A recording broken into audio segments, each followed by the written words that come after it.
put some extra water on the coals, it's going to get extra steamy. It is. You know, it's funny. We always debate the merits of whether or not it's worth having an AC unit, and then you get a couple of days where like this. Doesn't that are take really, many really days tough. before you go. Oh. Then you're convinced. I know some people who do not care though. Like Really? Doesn't yeah, bother. like Rob Colway's fiance does not care. No. It's Bring it on. 95 and Lee's the humid, same way. and it's all good. You know. Fine.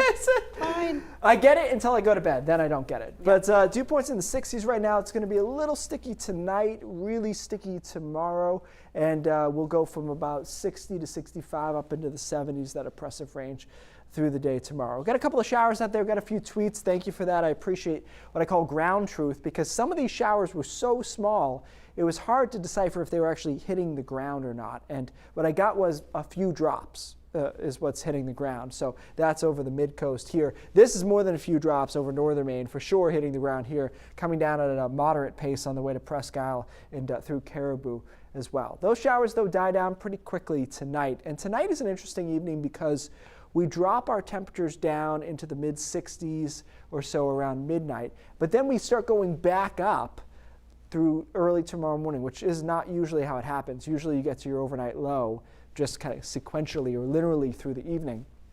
So we're back to around 70 by tomorrow morning, and it's a cloudy morning and it's a cloudy day, but still temperatures push into the mid-80s despite the clouds and despite the showers. Some thunderstorms come through in the afternoon. Those have the best chance of being strong to severe. But again, a lot of us peak out 85, 86 degrees without any sunshine and just all humidity driven. Front gets to our south on Thursday, and it's much cooler on Thursday. Temperatures into the 70s, lower humidity here, so it's our break.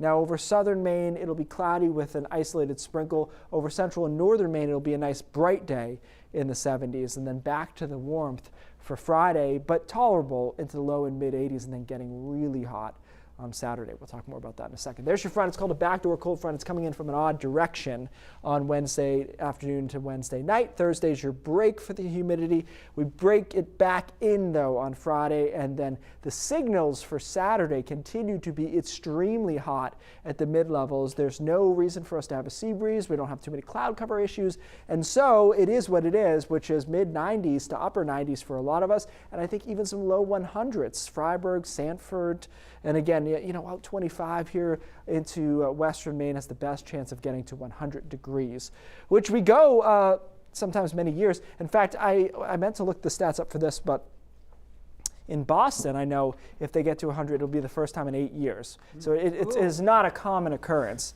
for sure. Seas around 2 to 4 feet, water up to 65. The buoy will be reading some warm temperatures over the next few days, but it won't be very deep, right? So it's that surface layer that will be a little bit more palatable.